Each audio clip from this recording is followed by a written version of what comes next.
In a world of magic and mythical races, in an elf kingdom where mages have become commonplace, technology and magic have been integrated in ways that leave many in awe. It is the modern elven age.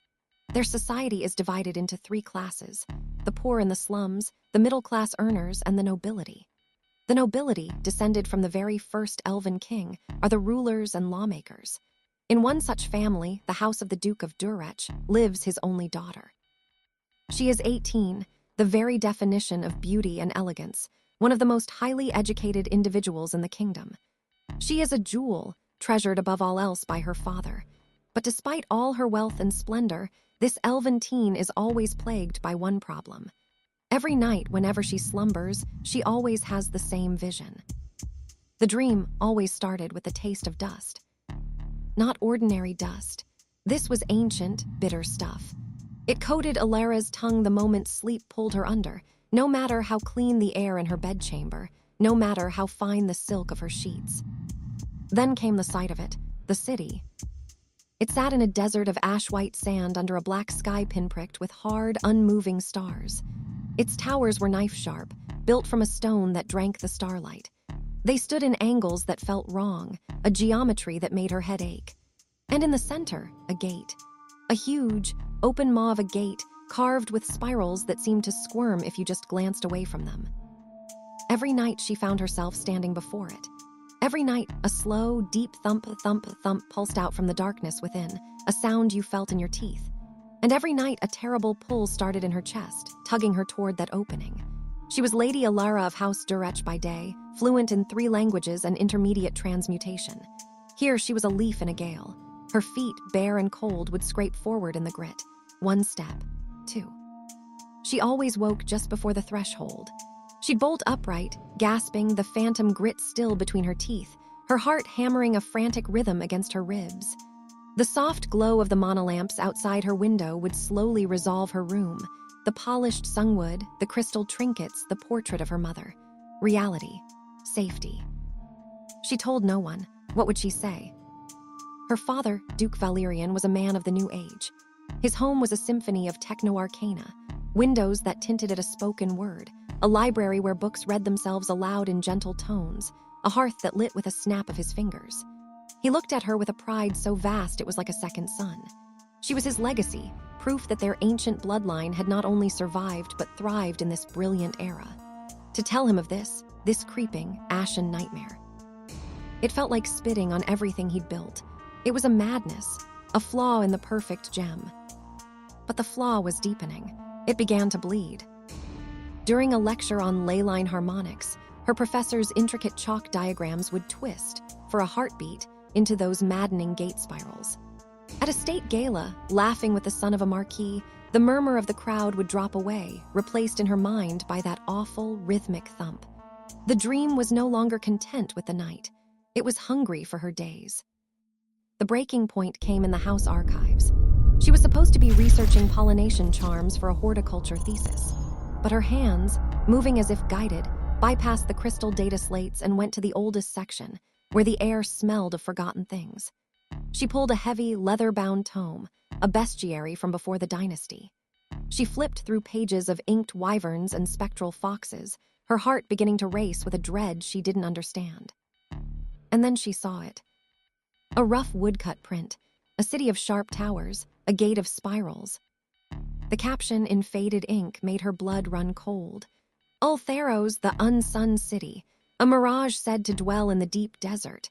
It calls to those with the old blood in their veins, a place where time sits still. Old blood. Her blood, the blood of the first king that all the nobility shared. Was this their secret heirloom? A cursed heirloom passed down with the titles and the estates.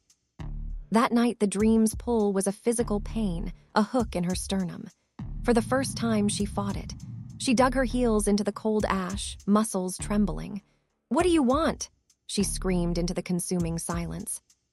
The thump-thumpy-thump from the gate deepened, vibrating up her bones. And a new thing happened. A thought, cold and smooth as a river stone, settled in her mind. It was not her own. "You are a memory here. We have been waiting for you to return." She woke up crying. Not the startled gasps of before, but deep, shuddering sobs she muffled in her pillow. It wasn't a haunting. She was being recalled. What does a city that exists outside of time do with a memory? It puts it back where it belongs. The next morning, her father found her staring out the solar window at their gleaming city. Air barges glided between towers wreathed in living vines. Sunlight flashed on the great central monocore. "My jewel," he said, his voice soft with worry. He placed a hand on her shoulder. "You look tired." She turned to him. She saw the love there, real and fierce. She saw the whole future laid out in his eyes, a brilliant marriage, a seat on the High Council, a life of luminous importance, a beautiful, pre-written story. And with a clarity that was worse than any fear, she knew she was reading from the wrong book. "Father," she said, her voice quiet but clear, "I need to tell you about my dreams." She told him everything. The ash, the silence, the stars, the pull. She showed him the book, the page on Ul'Tharos. She spoke like a scholar presenting a troubling find. She did not tell him about the voice, about being a memory. That truth felt too fragile, too hers to share. He listened. His face moved from concern to puzzlement to a gentle, strained patience. When she finished, he was quiet for a long time, looking past her to their thriving, magical world. "Elara," he sighed finally, pulling her into a hug. She could smell his scent of ozone and sandalwood. "You have the weight of our history on you. These dreams, they are phantoms, the fears of a brilliant mind with too much to ponder." He held her at arm's length, smiling his warm, Duke's smile. "We are the future, my heart, not some old ghost story from a desert." He had the bestiary removed. He summoned the royal physician for a calming draft. He began planning a holiday to their lakeside villa, where the water was clear and the dreams, he was sure, would be gentle. He didn't understand. He couldn't. His world was made of light and logic and progress. It had no architecture for a city made of silence and memory. That night, Elara didn't fight. She stood before the gate of Ul'Tharos. The thump was the only pulse in the universe. She looked at the terrible, perfect skyline. She thought of her father's love, which felt now like the most exquisite kind of chains. She thought of her life, a glittering exhibit in a museum called the future. The pull in her chest was no longer a command. It was a truth. She took a step forward, then another, not dragged. Chosen. The darkness within the gate welcomed her. It didn't feel like terror anymore. It felt like a sigh. It felt like the last page of a story she'd been trying to rewrite her whole life. Back in her canopied bed, in the heart of the modern elven age, the daughter of the Duke of Durech, the celebrated jewel of the kingdom, let out a soft, final breath.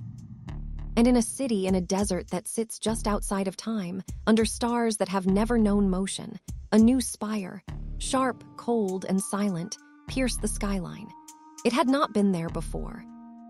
Now it always had been.